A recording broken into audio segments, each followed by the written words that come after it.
생일 생일 축하드립니다. 우리 옆에 분들하고도 한번 인사하십시오. 생일 축하드립니다.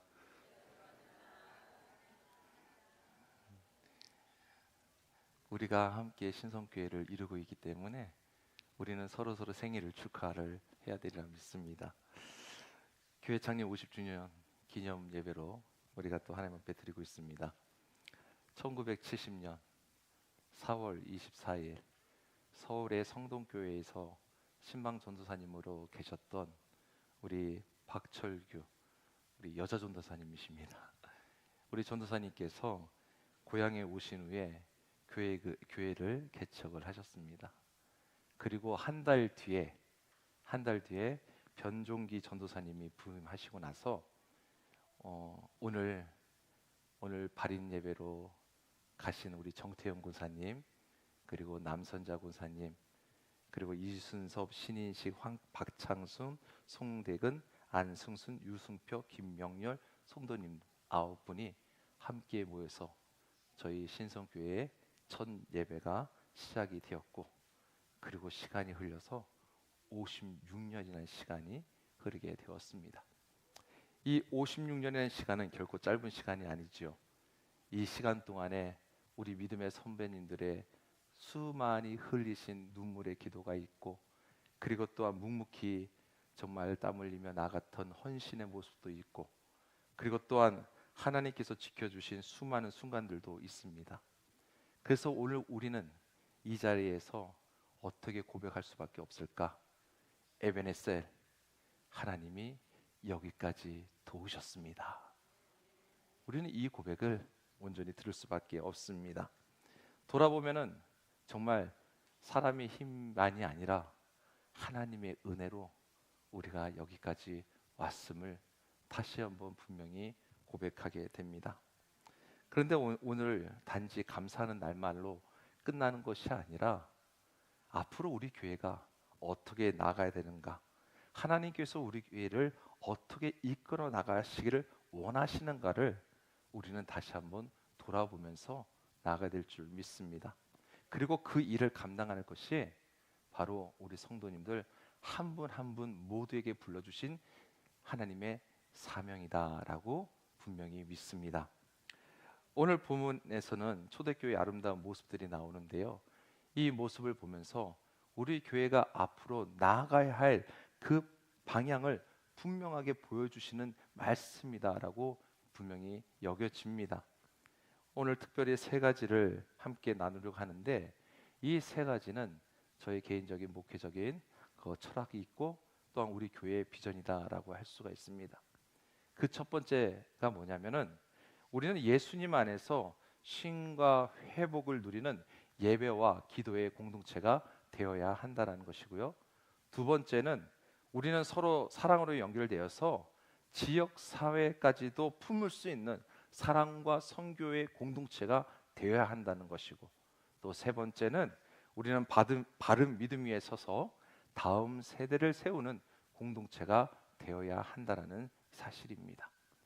이 세 가지를 하나씩 좀 살펴보고자 합니다. 첫 번째, 예수 안에서 쉼과 회복을 누리는 예배와 기도의 공동체가 되어야 한다라고 말씀을 드렸는데요. 여러분, 요즘 많은 분들이 지쳐 있습니다. 여러분들도 지쳐 있으시죠? 몸도 지치고 마음도 지치고 또 사람의 관계 속에서도 지치고 미래를 생각하면 더 답답한 일들이 가득합니다. 겉으로 볼 때는 멀쩡해 보여도 속은 무너져 있는 사람들이 사실 있다는 거지요. 그런데 예수님 우리에게 분명하게 말씀하고 계시는 것이 마태복음 11장 28절에 수고하고 무거운 짐진 자들아 다 내게로 오라 내가 너희를 쉬게 하리라. 아멘. 그렇습니다. 이 말씀이 그 당시에 옛날 사람들에게만 적용되는 말씀이 아니라 오늘 살아가고 있는 우리에게도 끊임없이 우리에게 향하시는 하나님의 말씀인 줄 믿습니다. 그러므로 교회는요, 무엇보다도 예수님 안에서 쉬고 회복하는 자리가 되어야 될 줄 믿습니다. 특히 42절에 보게 되면은 초대교회의 중심이 무엇이 있는지를 우리가 분명하게 볼 수가 있는데, 다시 한번 읽어드리면, 그들이 사도의 가르침을 받아 서로 교제하고 떡을 떼며 오로지 기도하기를 힘쓰니라 라고 하였습니다. 성도 여러분, 초대교회는요 말씀을 붙들었어요. 서로 교제했고요, 그리고 함께 모여 예배의 자리로 나갔습니다. 그리고 기도에 힘썼습니다. 떡을 뗐다는 것은 예배의 자리에서 성만찬을 했다는 것을 바로 의미합니다.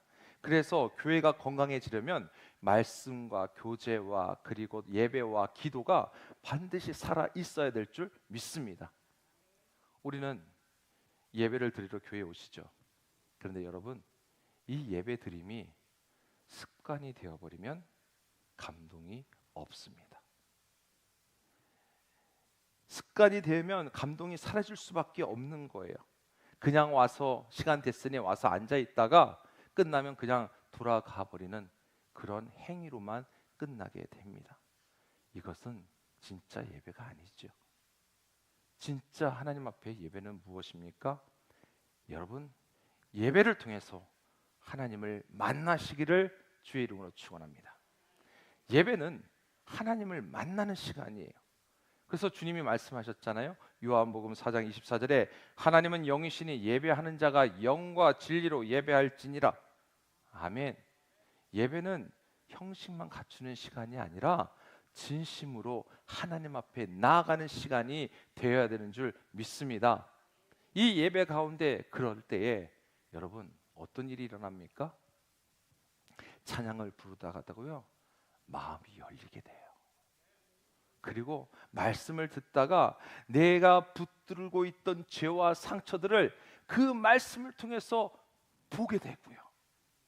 그리고 기도하는 가운데 나도 모르게 눈물이 주르륵 나게 됩니다. 그리고 무엇보다도 하나님이 나를 여전히 사랑하고 계신다는 그 사실에 여러분 무너져 있다가도 다시 일어나는 것이 예배입니다. 그래서 어떤 분들은 예배를 통해서 위로를 받게 되고요, 어떤 분들은 회개하게 되고요, 어떤 분들은 다시 시작할 힘을 얻게 된다는 사실이에요. 왜요? 하나님의 예배 가운데 그 안에 특별히 말씀 안에는 말씀이 살아 있기 때문입니다. 히브리서 4장 12절 말씀에 하나님의 말씀은 살아 있고 활력이 있어 좌위에 날선 어떤 검보다도 예리하며 혼과 영과 및 관절과 골수를 찔러 쪼개기까지 하며 마음의 생각과 뜻을 판단하니. 여러분, 하나님의 말씀이 살아 있기 때문입니다. 그 말씀이 살아 있기 때문에 여러분 살아있는 말씀 앞에 바로 서게 되면은 우리의 영혼이 살아날 수밖에 없음을 믿으시기를 바랍니다. 기도도 마찬가지예요. 여러분, 이 기도는 우리가 단지 예수 믿었기 때문에 이제 교회 다니기 때문에 종교적인 의미로 하는 것이다 라고 생각하시면 안 됩니다. 기도는 하나님과 마음을 나누는 일이에요. 그래서 내 힘으로 버티지 않고 하나님 앞에 나아가 무릎 꿇고 간구하고 구하는 것이 바로 기도입니다. 그래서 초대교회는요 기도의 공동체였다라고 할 수가 있습니다. 이 기도의 자리 위에 섰으니 성령의 역사가 임했고 성령의 역사가 일어나니 교회가 살아 움직이기 시작했다라는 사실을 여러분 절대 잊지 마시기를 바랍니다. 그러면 오늘날도 마찬가지예요. 오늘날도 기도 없는 신앙은 쉽게 메말라 버린다는 사실을 여러분 잊지 마십시오. 또 기도 없는 교회는요 쉽게 힘을 잃어버리게 됩니다. 그래서 기도가 살아나면요 내가 살고 기도가 살아나면 우리 교회가 살아나는 줄 분명히 믿습니다. 기도하는 사람은요 약한 사람이 아니에요. 기도하는 사람은 하나님의 힘이 필요하다는 것을 아는 사람이기 때문에 기도하게 되는 겁니다. 우리 교회가 은혜스러운 교회죠? 은혜스러운 교회 맞습니까? 은혜 받습니까? 저는 맨날 은혜 받아요. 저도요. 그래요. 진짜 은혜로운 교회가 되려면 여러분 뭐가 필요합니까? 교회가 멋지고 프로그램이 많고 이걸로 여러분 은혜로운 교회를 평가하는 게 아니에요. 예배가 살아있을 때 은혜가 넘치고 은혜로운 교회가 되는 줄 믿습니다. 기도가 살아있을 때 은혜로운 교회가 되는 줄 믿습니다. 그러니 여러분, 오늘 제가 좀 단호하게 말씀드립니다. 종교생활 하지 마십시오. 신앙생활 하시기 바랍니다. 하나님 앞에서 우리 모두 다시 한번 신앙생활 할 수 있도록 마음의 다짐을 하시기를 주의 이름으로 축원합니다. 성도님들 한 분 한 분이 정말 예배를 사모할 때, 여러분 한 분 한 분이 기도하면 그 자리를 지켜나갈 때 우리 교회는 더 은혜로운 교회로 세워지는 줄 믿으시기를 바랍니다. 사랑하는 성도 여러분, 교회가 이 세상 살기 참 피곤해. 그런데 이 피곤한 세상에서 또 교회가 또 하나의 피곤함의 부담으로 여겨진다? 그것처럼 비극적인 거 없어요. 교회가 또 하나의 부담스러운 자리가 아닙니다. 힘들고 어려운 그 세상 속에서 내가 또 신앙생활 하는데 또 오늘 또 교회 안 가면 또 목사님이 전화하시겠지. 그런 부담을 가지고 하는 게 신앙생활이 아니에요. 여러분, 예수 안에서, 우리 주님 안에서 내가 숨을 쉬며 다시 숨을 쉬며 다시 주님 때문에 일어나는 그곳, 이것이 바로 교회입니다. 그래서 주님 안에서 쉼과 회복을 누리는 성도가 될 때, 내가 먼저 우리 교회 안에서 쉼과 회복을 누리는 성도로 내가 세워질 때에 놀라운 사실은 지친 영혼들이 다시 이곳에 찾아와 쉬어갈 수 있는 교회로 하나님이 더욱더 세워주실 줄, 누구를 통해서? 그렇게 은혜받은 나를 통해서 세워주실 줄 분명히 믿으시기를 바랍니다. 그리고 그 교회를 우리 함께 이뤄나갈 수 있기를 간절히 소망합니다. 두 번째, 서로 사랑하고 연결되고 지역까지 품는 사랑과 선교 공동체가 되어야 한다 말씀드렸습니다. 초대교회는요, 예배만 드리는 교회가 아니었어요. 늘 언제나 함께 삶을 나누는 교회였습니다. 함께 필요를 느끼고 그냥 지나치지 아니하는 모습들이 초대교회의 모습이었어요. 그래서 오늘 본문 말씀을 보게 되면 믿는 사람들이 함께 했죠. 그리고 물건을 서로 통용했죠. 각 사람의 필요를 나누어 주었다고 합니다. 여러분, 왜 그렇게 할 수 있었을까요? 관심을 가졌기 때문이에요. 관심이 없으면요, 함께 할 수 없어요. 관심이 없으면 내 것을 나눌 수가 없어요. 관심이 없으면 여러분 다가갈 수가 없게 되는 겁니다. 그래서 사랑과 선교의 공동체는 그 무엇이 필요한 거야? 관심이라는 거예요. 서로에게 관심을 가질 때, 그리고 사랑의 표현이 나눠질 때 함께 울고 기뻐하는 공동체로 세워주는 줄 믿습니다. 사람이 사람답게 사랑받는 곳이 교회가 되어야 돼요. 사람이 사람답게 사랑받는 곳, 존경받는 곳이 교회가 되어야 한다는 거예요. 여러분, 우리는 지금 같은 예배당에 앉아서 같이 예배를 드리고 있어도 사실 여러분 성도들 서로의 형편을 다 아는 게 아니잖아요. 그렇죠? 옆에 분, 지금 내 옆에 앉아 계신 분들의 지금 그 삶의 형편이 어떤지 어찌 내가 다 알 수가 있겠습니까? 웃고는 있지만 속으로 울고 계신 분도 계실 거고요. 아무 말 하지 않지만 정말 힘들고 힘든 큰 짐을 지고 계신 분들도 있을 거예요. 그런데 혹 그런 분들을 알게 되었을 때에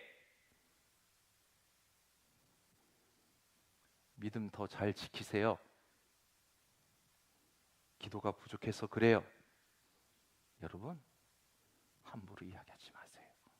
함부로 판단하고 말씀하시면 안 돼요. 오히려 무슨 일이 있으세요? 같이 기도합시다. 혼자 견디기 힘드시죠? 기도하겠습니다. 여러분, 그런 공동체가 되어야 될 줄 믿습니다. 성도의 교제는요, 위로가 있고요, 격려가 있고요, 힘이 나는 교제가 되어야 돼요. 그런데 성도의 교제 가운데 오히려 아픔이 있고 슬픔이 있고 어려움을 겪는다면 그거는 성도의 교제가 아니죠. 진짜 성도의 교제로 함께 울어주고 함께 기뻐해주고 함께 짐을 나누어 줄 수 있는 그런 교회가 우리 교회가 되기를 간절히 소망합니다. 본문에 보게 되면 47절에 하나님을 찬미하여 또 온 백성에게 칭송을 받으니라고 합니다. 온 백성에게 칭송을 받았다. 왜 그랬을까요? 말만 잘해서요? 아니에요. 삶으로 사랑을 보여주셨기 때문에 칭송을 받게 되었다는 겁니다. 예수님께서는 우리를 세상의 빛과 소금으로 삼아주셨죠. 빛과 소금의 특징이 무엇입니까? 빛은 드러나는 것이에요. 소금은 녹아 스며들어 가려버리는 것이에요. 그렇게 우리를 불러주셨다는 거예요. 그러니 우리는요, 교회 안에서만 좋은 사람, 좋은 성도로 살아가는 것이 아니라 세상에 나아가서 여러분들이 가정이나 직장이나 일터에나 어디든지 그곳에서 그리스도의 향기를 내며 나아가시기를 주의 이름으로 축원합니다. 그것이 하나님 보실 때 아름다운 성도요. 그리고 또한 여러분들 그런 삶을 통하여 복음의 통로로 하나님이 사용하실 줄 믿습니다. 선교도 한번 생각해 보십시오. 선교도 마찬가지예요. 우리에게 말씀하셨습니다. 마태복음 28장 19절 그러므로 너희는 가서 모든 민족을 제자로 삼아 아버지와 아들과 성령의 이름으로 세례를 베풀고 내가 너희에게 분부한 모든 것을 가르쳐 지키게 하라. 아멘. 사도행전 1장 8절입니다. 오직 성령이 너희에게 임하시면 너희가 권능을 받고 예루살렘과 온 유대와 사마리아와 땅끝까지 이르러 내 증인이 되리라. 아멘. 여러분, 선교가 우리가 생각할 때에 어떤 몇몇 분들이 소명을 받고 저기 멀리 저기 오지에 가서 하는 거, 그게 선교로만 생각하고 계시는데요, 그건 선교의 큰 포괄적인 의미고요. 선교는요, 내가 있는 자리에서 예수님을 드러나는 것부터 선교가 시작이 됩니다. 그러니 여러분의 삶의 자리에서 예수 믿는 사람답게 그리스도인으로 살아가는 그 자체가 이미 선교인 줄 믿습니다. 성도 여러분, 교회가 세상과 단절된 곳이 되어서는 안 되는 거예요. 우리 안에서만 따뜻한 교회가 아니라 우리끼리만 따뜻한 성도의 모습으로만 있는 것이 아니라 그 모습이 밖으로 흘러나가야 되는 교회가 될 줄 믿습니다. 세 번째, 바른 믿음 위에 서서 다음 세대를 세우는 비전 공동체가 되어야 한다고 말씀드렸어요. 여러분, 한국 교회가 오늘날 세상으로부터 신뢰를 잃어가고 있어요. 이유가 무엇이라고 생각하십니까? 자꾸 이제는 우리 개신교, 천주교, 불교, 세계 종교만 보고 투표를 해도 우리 개신교가 제일 바닥이에요. 왜 이렇게 되었을까? 교회가 교회다운 모습을 잃어버렸기 때문이 아닐까요? 성도가 성도다운 모습을 잃어버렸기 때문이 아닐까요? 그래서 여러분, 이때 교회가 다시 살 수 있는 방법이 뭐라고 생각하십니까? 다른 거 없어요. 바로 본질로 돌아가는 겁니다. 다시 본질로 돌아가서, 다시 말씀으로 돌아가서, 다시 하나님 앞에 바로 서는 것, 이것이 무엇보다 중요하다는 사실을 잊지 마시길 바랍니다. 단지 그 교회의 목회자가 잘 해야지, 중요하지요. 지도자가 바로 서야 됩니다. 그런데 지도자만 바로 서서 되는 게 아니에요. 함께 신앙생활하고 있는 우리 성도 한 사람 모두가 하나님 앞에 바로 설 때에 우리 교회는 다시 세상으로부터 하나님께서 인정받게끔 만들어 주실 줄 믿습니다. 그래서 야고보서에서 말씀하고 있는 게 그거예요. 말씀을 행하는 자가 되라는 겁니다. 바른 성도는 예배당 안에서만 그리스도인처럼 보이는 사람이 아니라 세상 밖으로 나가 삶의 자리에서 정말 그리스도인답게 살아가는 것, 여러분 바로 그런 분들이 되시기를 주의 이름으로 축원합니다. 단지 주일에만 예배자로 서고 단지 주일에만 찬양하고 단지 주일에만 기도하는 것으로 끝나는 것이 아니라 매일의 월요일, 화요일, 수요일, 목요일, 금요일, 토요일까지 모든 일주일의 삶이 하나님 앞에 그렇게 나아가는 우리 믿음의 성도들, 바른 성도들 되시기를 주의 이름으로 축원합니다. 여러분, 그리고요, 그렇게 바른 성도들이 모인 교회는 바른 교회가 될 수밖에 없는 거지요. 사람 눈에 좋아 보이는 것보다 하나님 보시기에 옳은 것을 더 중요하게 여기는 교회가 바른 교회인 줄 믿습니다. 그리고 이 믿음이 누구에게? 바로 다음 세대에게 이어져 가야 하는 거예요. 다음 세대 하면 여러분, 다음 세대가 어디서부터 어디까지라고 생각하십니까? 보통 자녀들을 다 생각하셔요. 다음 세대.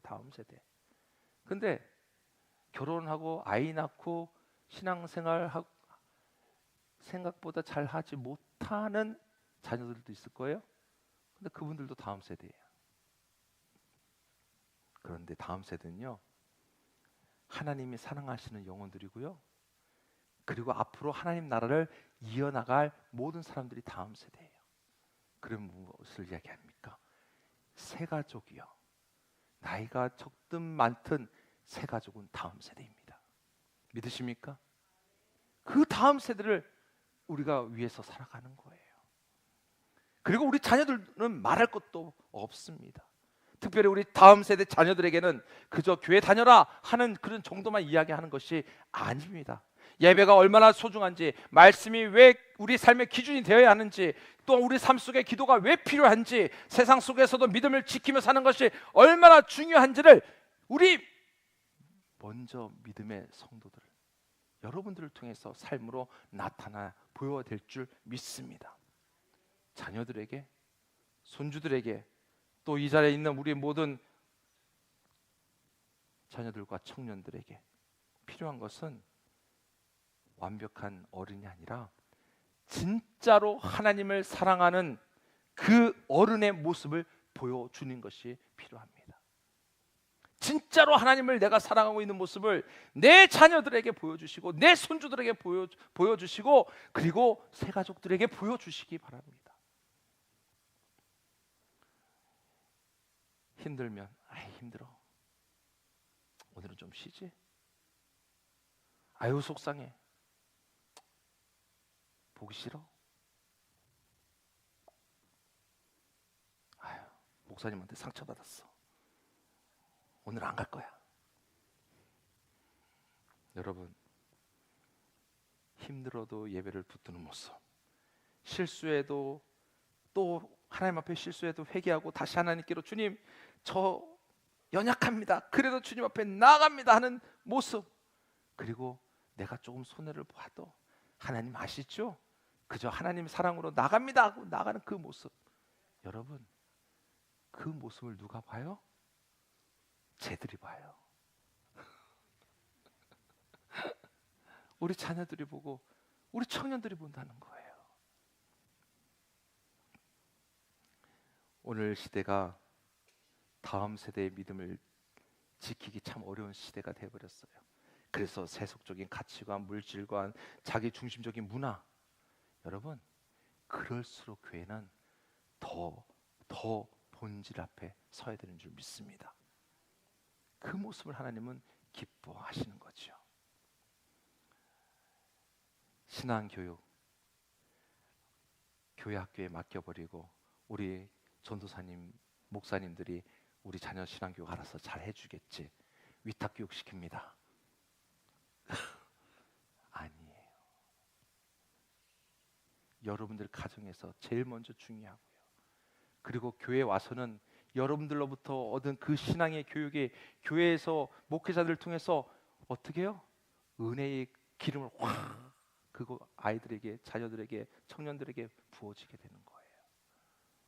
성도 여러분, 우리 다시 한번 이 다음 세대를 위한 이 세우는 일은 우리 부모 세대의 일이고 우리 할아버지 할머니의 일이고 나아가 우리 교회 전체의 사역인 줄 믿습니다. 말씀을 정리하겠습니다. 다시 한번 정리하겠습니다.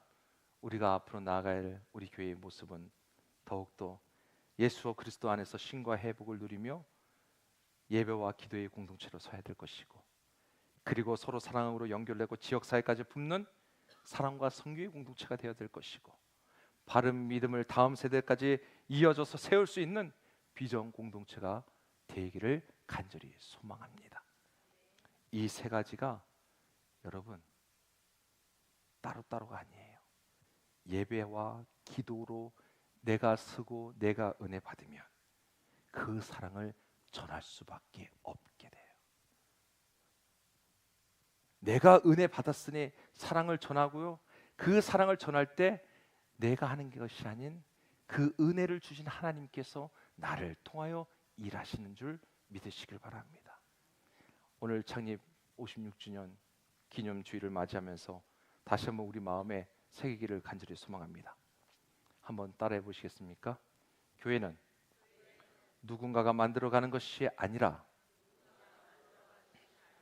바로 내가 함께 세워가는 공동체다. 믿으십니까? 그렇습니다. 여러분 한 분 한 분을 통해서 우리 교회가 온전한 신앙 공동체로 세워갈 줄 믿습니다. 예수 안에서 신과 회복을 누리는 교회, 그리고 서로 사랑으로 세워지는 교회, 그리고 세상에 감동과 복음을 흘려보내는 교회, 그리고 다시 한번 다음 세대의 믿음을 아름답게 전해주는 그런 교회가 되기를 주의 이름으로 축원합니다. 할렐루야. 하나님이 여기까지 도우셨고 하나님이 앞으로도 함께 하십니다. 기도하겠습니다.